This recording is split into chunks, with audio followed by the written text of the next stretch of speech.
Kayo'y nakikinig sa Patok dito sa DZAR 1026 Sunshine Radio. Sa DZAR 1026 Sunshine Radio. Okay mga ka-partners, magandang hapon po muli, lalong-lalo na sa mga late tuners. Muli nagbabalik po ang inyong lingkod, Met Sanding Minion, sa ngalan ni partner Tony Cuevas. Siyempre, ka-partner natin, si Lilibet Yap, nandito pa rin. Magandang hapon mga ka-partners. Okay, partner Lilibet, sa pagkakataong ito, ayan, ako, ito, second sets of guests naman ang mga kwentuhan natin. Ito, kung kanina, mga pampalakas, no? Ito naman bitamina pagkain. para sa ating katawan. Ito naman pagkain naman. Ito mga ka-partners, no? May kipagkwentuhan po tayo mula sa Hungry Bites. Okay? Sige, pakilala mo na partner Lilibet. Okay. Ang ating makakasama ngayong hapon mga ka-partner is si Miss Jacqueline Tinlo, president po ng Hungry Bites, at si Ma'am Rina Silvestre, and co-founder ng Hungry Bites. Magandang hapon po sa inyo, ma'am. Good afternoon po. Magandang hapon po, mga kapatok. Yes, magandang hapon. Okay, so, ito, Ma'am Rina and Jacqueline, Jackie, pwede ba? Yes, po. Ayan, para mas maikli. Okay, so, unang-una, pakilala muna natin ang Hungry Bites. Kailan po kayo nagsimula dito sa business na ito? Last year lang po. Uy, bago lang. March 25, 2022. Okay, paano nyo pong inumpisahan? Bakit of all na pwede nating i-offer sa public, sa ka-partners natin, bakit po ito ang napili ninyo? Kasi ma'am I believe everyone needs food and everyone wants food. So, sa akin po, gusto ko pong makatikim ang mga Pinoy ng Hungarian sausage na made ng Pinoy mismo. Wow. Tama nga At naman. affordable price. Kasi pag sinabi nating Hungarian, medyo may ang price niya, no? Medyo mataas. Ang first na. impression, mahal. Ayoko oo. niya, mahal yan kasi Hungarian. Tapos ilang piraso lang. So, we created a product na alam namin na bukod sa pasok sa budget ng Pinoy, yung lasa, pasok na pasok din sa Pinoy. Yes. Iba sa Hungry Bites. Kasi, affordable. Yes. And satisfaction talaga in every bite. Wow. Yun ang aming tagline, ma'am. Yung masasatisfy sila. Opo. Okay, so kayo, unang-una Ma'am Jackie, kayo ay graduate ng BS Management. Yes, ma'am. BS Management. Opo. And pwede ba natin sabihin na ito yung kumbaga malaki ang tulong para sa inyo na itong natapos ninyo para maumpisahan itong business? Yes, ma'am. Kasi bata pa lang talaga ako. Makulit na ako Laging, sabihin na natin na marami akong gustong gawin, gustong bilhin. So, syempre, dahil marami akong gusto, kailangan sipagan ko. So, hindi ako nakokontento lang sa, ito yung income ko dito. May oras pa ako Kailangan ma-maximize ko yung oras ko. So, as much as I could build business, gagawin ko hanggat kaya ko. Sa family po ba, ma'am, is may negosyante din po ba? Or Meron po, pero dito po sa nangyayari sa akin ngayon, ang pinaka nag-inspire sa akin yung husband ko. Okay. Sa kanya ako kumuha ng mga ideas kasi hindi siya madamot. So, sinishare niya. Parang ang motto niya, pag ako nawala, kailangan masustain mo kung anong buhay meron ka ngayon. Ganun siya. businessman din po Yes yung po. husband. Oo. Ayun talaga, no? Malaki ang impact ng impact, pagka ang oo. husband mo, Yes, diba? yes. Oo. Pagka alam mo number one supporter mo, yung husband mo, Yes. na kayo naman yung magkasama din sa bahay hanggang sa negosyo, malaking impact po. So, Ma'am Rina, paano Yes po. naman kayo naging magkasama, no, ni partner Jackie dito sa business? Ayun, ma'am. Actually, I'm in food industry po for more than a decade po. So, food safety auditor po ako, and then at the same time, nagko-consult din po ako sa mga small businesses na kailangan ng help when it comes sa product development and at the same time sa food safety. Then, it so happen na nakita ko yung post ni Ma'am Jackie. Apo. Naghahanap talaga siya ng partner. Actually, hindi lang consultation yung gusto niya, kundi maging partner sa business. So, ayun po. Yun. Yun na. So, Story, parang history ano na. ang ganda ng tandem ninyo. Opo. Kasi yung isa magaling talaga siya sa pagpapatakbo ng business. Opo, And yun. kayo naman, Yun. when Sa it food. comes to product development, no? Opo. Kung paano i-handle. Lahat ng gusto ko, sasabihin ko na, kailangan ko ng ganito. Kasi alam ko, kaya ko tong ibenta. Yes. oo. Gawin mo to, kaya ba natin? So, gagawin niya. And then, oh ma'am, okay na ba to? Sige, okay na yan. Ito yung presyo. Tapos, I'll do the market na. Tapos, sa continuous lang yung mga products na gagawin. So, tandem talaga. Talagang, Oo. Pero Ma'am Rina, ano ho ang tinapos ninyo? Anong background? Bakit ito yung more on sa pagkain? Actually, ayun, pagdedevelop? ma'am. Actually, ma'am, laboratory technologist po ako by profession. And then, nag-start ako ng food industry sa isang condiments company. And then, I have a background for 6 years po sa isang meat processing industry po na medyo leading brand na po siya. So, Yes. yun po. Oo. Yun yung mga background ko. And then, at the same time po, active po ako sa consultation po sa mga gustong magkaroon ng business po Oo, regarding naman. sa food. So, yun. Oo. So, imbes So, na yung expertise mo na kinukuha ng ibang negosyo, tayo nyo na lang. Opo, ng yun po business. yung Yes, shinare sinabi ko sa ni kanya. Ma'am Jackie. Actually, wala naman po talaga sa hinagap ko na magkakaroon ako ng sarili kong brand. Yes. So, lagi akong tumutulong sa iba. Sa kailangan nila ng assistance para ma-develop yung gantong product, para ma-prolong yung shelf life, mga ganun po yung kanilang mga problema. And then, nung in-offer sa akin ni Ma'am Jackie na magtayo tayo ng kasi ang tagal mo nang nasa industriya ng pagkain. Oo nga. Why not na i-try natin na bumuo tayo ng sarili natin na masasabi mong kapartner ka dito, Yes. na produkto nyo to, Oo. na ito yung lasa na talagang hahanap-hanapin ng mga tao. Wow. Yun po. Ayun. Okay. So, itong pagtatayo ng business, gano'n nga, one year, no? Opo. Nakaka- Magto 2 years po next Magto year. 2 years Na na. March. Meron bang kayong mga challenges na Na kinaharap? encounter. Yes, Ah, ma'am. ah, dito, lalong-lalo na sa panimula ng business, para malaman naman ng mga ibang gusto rin magtayo ng negosyo. Meron, ma'am. Ang nangyari po sa amin, so syempre okay na yung product development. Tapos nakagather na rin ako ng mga magbebenta. So nag-produce na kami ng ilang tons. And then, unfortunately, the people na alam namin na sila na dapat yung kukuha ng produkto, biglang di na sila nagpakita. Oh. Ganun yung nangyari. So, syempre, inallocate ko yung, hindi ako nag-hire ng iba, hindi ako nag-invite ng Yes. iba, Oo. exclusivity para sa inyo to. Tapos biglang binitawan kami. So, we don't have choice but to sell it sa amin mismo. So, anong nangyari nun? Okay, sige, benta. Punta sa ganito, sa ganyan, from Luzon, Visayas, alok ng alok. And then, one time, sabi ko naman kasi sa kanya, ang negosyo sugal. Totoo. So, sabi ko, ako pag nagnenegosyo, lagi kong iniisip yung pinaka-worst na mangyayari, kailangan handa ako. Kailangan tanggap ko. Kasi pag hindi mo tanggap yan, hindi ka negosyante. At siguro, pagka hindi ka na makakapag-isip Yes. Hindi ka yung magsasucces. ganun eh. Sabi ko sa Oo. kanya, relax lang ha. Kasi kapag hindi okay ang tao, hindi nagpa-function ng maayos. Yun kasi inaalagaan ko sa kanila. Lahat may solusyon. Buhay pa tayo. Negosyo yan, kaya natin patakbuhin yan.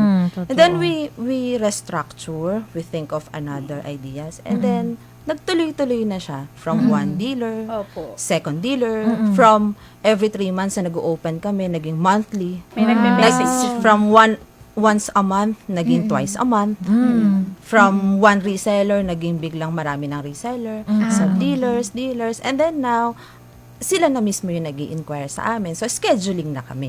Kung sino nga hawak ng area na to, na ganito, na ganito. So, sabi ko sa kanya, diba, sabi ko sa'yo, relax ka lang. Kasi nung una po, napanghihinaan ako ng loob eh. Kasi syempre, sa natapos ko, at saka sa field na, tinahak ko, parang, ganito pala yung mag-business. Yung ikaw na mismo mag-aalok ng Yes. yung Products mo. produkto. So, para at least, nung nagkaroon na kami ng mga food tasting, and then meron na kaming mga kliyente, yung mga kaibigan namin na inalok namin, tapos nagustuhan, i-refer din nila sa mga friends nila, and then kamag-anak, hanggang sa, yun na po, nagugulat na lang po kami, may mga inquiries na gusto maging dealer sa Pampanga, gusto maging dealer sa Baliches, sa iba pang mga panig ng Luzon. Ayan, ma'am.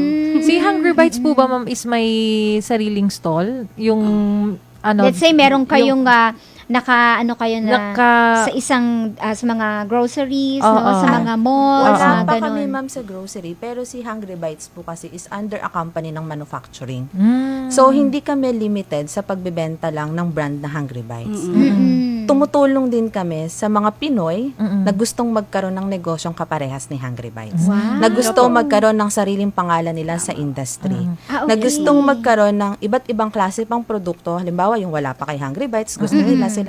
Yun po yung trabaho namin. Yun po yung gusto kong ginagawa ko sa mga kumpanya namin.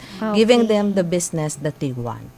Para naman sa mga viewers natin, ma'am, na gustong maging dealer ng inyong produkto, ano-ano po yung mga binebenta nyo, ma'am? Anong mga produkto Hungarian ng... sausage, pork siomai, beef Andito siomai. yan, ano? Tapos, Andito, ma'am. Ayan, ayun. Ayan, Ayan, yan, napapanood niyo po sa nasa screen, screen. dun sa And mga then, partners this year, nating lalabas nanonood. po yung bacon, skinless, yung naka-marinate Ayan na chicken, lahat po ng easy-to-cook meal. Yes. Nakahilera na po yan for product launch this year until the Oo. succeeding years.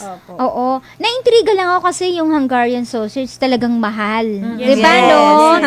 Kasi sasabihin nakikita natin ito sa mga mga malalaking mga grocery Yes. stores. Yes. Talagang yung ibang mga ka-partners natin nagkakasya na sila sa sa hotdog at saka sa yung simpleng sausage natin. Yes. Pero ito, Hungarian Yes, talaga. at a very Ayun. affordable price, 270 pesos SRP, 9 pieces. So, yung mga gusto magnegosyo ng rice toppings, Oo. sulit na sulit siya. Wow, And syempre, yung oo. lasa, ang impression sa amin, talaga ba, 270 lang to? Oo. Ganyan, ma'am? Ganyan? Yes, ma'am? ganito po 70 siya. lang? 270. SRP Ganito po siya. namin yun, ma'am.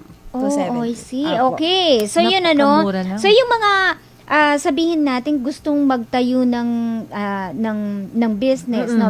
Let's say karinderya. Yes. At wala silang alam na pagkukuhanan Oo. kung Kami pwedeng po. dumiretso. Yes, kami po. Yes. Oo. Kami Ang po bahala sa ang supply. bahala sa inyo. Oo. Kami po ang bahala sa pangarap nyong negosyo. Saan po ba sila makakokontak, ma'am? Pwede niyo pong i-share sa ating Ayun mga po, sa viewers. Facebook page po namin, Hungry Bites PH. And then, we have Instagram po, Hungry Bites _PH. And then, we have TikTok account, Hungry Bites PH po. Ayun, ma'am. Ayun, 24 naka-flash. hours, sumasagot ma'am ako sa... 24 hours walang tulugan. So, mag-inquire lang po.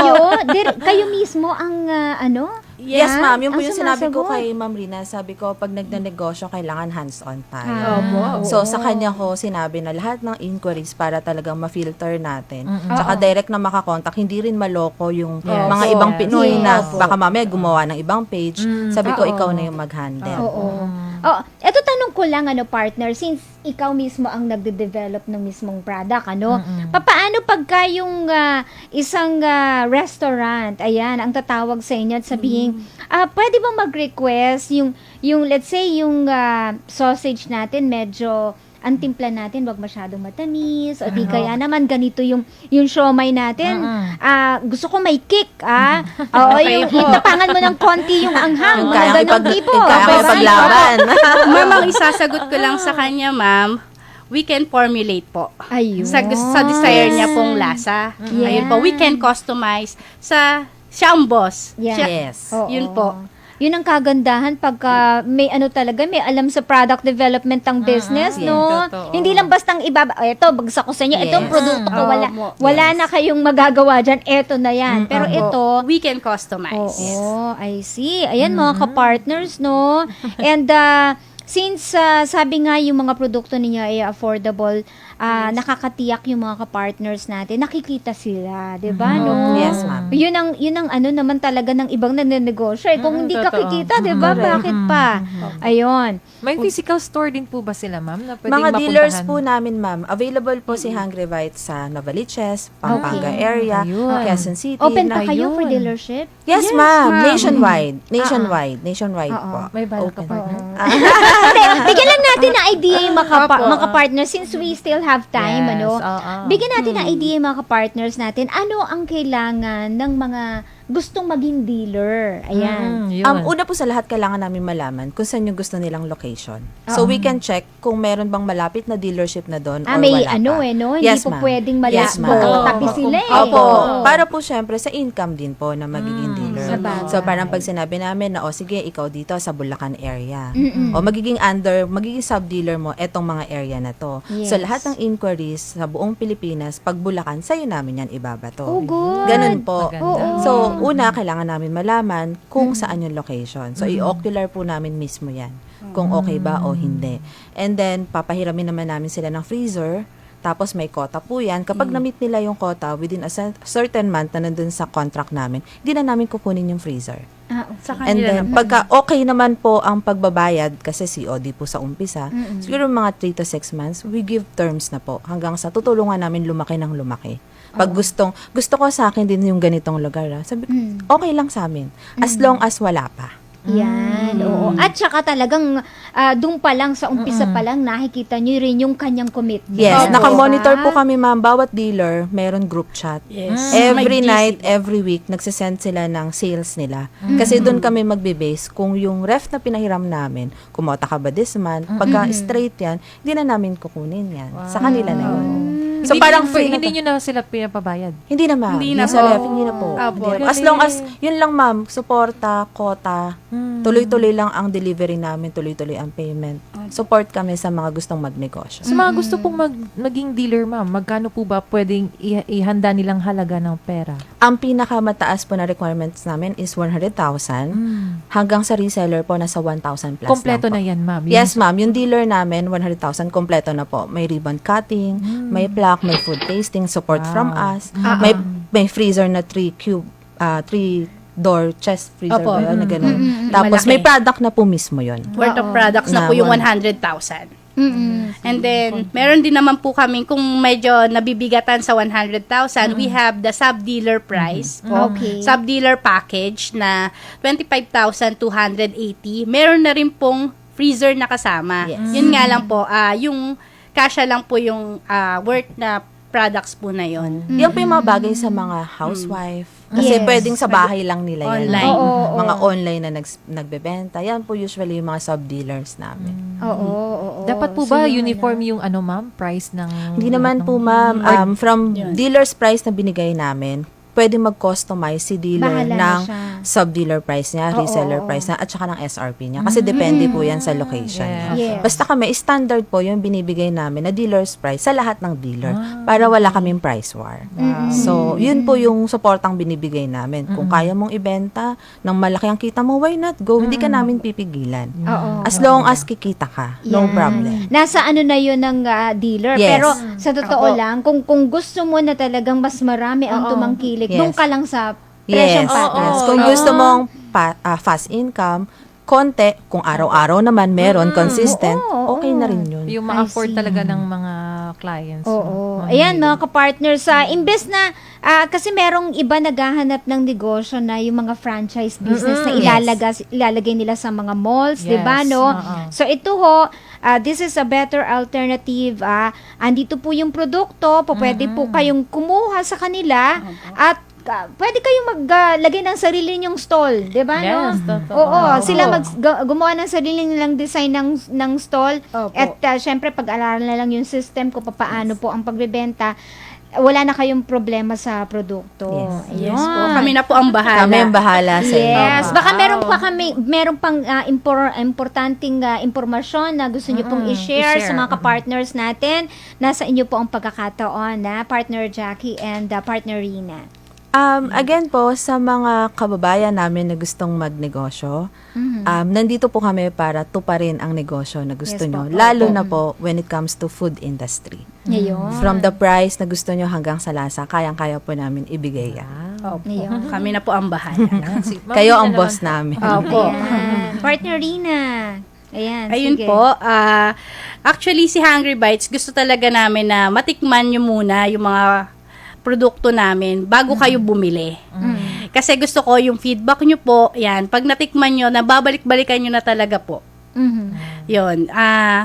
Bali po, ang gusto rin po namin para sa Hungry Bites, matikman ng mga bata, so matanda. So, talagang yung produkto talaga po namin, talaga pong must try po. Oo, Yun po. Okay, Opo. susubukan ninyo, Opo. ha? Oo, para sabihin nga, hindi lang sabing mura, kundi Opo. talagang Yes. masasatisfy Quality din po. kayo. Yes, syempre, dinevelop ng gusto ni partner Rina yan. Eh. Okay, so yan mga kapartners, ha, maganda na namang business Kwento. idea para sa mga kapartners natin dyan na gusto rin pong kumita at tulad Yes. nila, no? Ha, basta ready kayo sa mga hamon, nandyan naman po ang mga kapartners natin tutulong, ha, mga negosyante rin. Okay, so partner Lilibet, it's time for us to say goodbye. Goodbye, Nako, Lilibet. actually, isang minuto na ang nakalipas na umutang na tayo sa programa. Maraming salamat, Ma'am Thank Jackie and you. Dana. Thank you po, ma'am. Thank you Thank you po this for having afternoon. us. Thank you po. Okay, at ako po sa ngalan ni partner Tony Cuevas, Met Sanding Minion, nagpapaalam. Kaya mga kapartners, laging tumutok, lagi ninyong aabangan ng ibang kwento ng mga negosyante dito lamang sa programang Patok. At maraming salamat din po sa aming butihing Pastor Apollo Siki Buloy, sa laking pribileyo po na ipinagkaloob niyo po sa bawat isa sa amin na maging bahagi po ng inyong programang Patok. Ako po si kapartner Lilibet Yap. Maraming salamat po. Bye everyone! Thank you so much. Ingat! Sumainyo ang programang Patok. Naway marami kayong nalaman at natutunan sa mga latest trends at fashion. Muling makinig sa mga araw ng Lunes hanggang Biyernes, 1:00 hanggang 2:00 ng hapon. Dito lamang sa DZAR 1026 Sunshine Radio.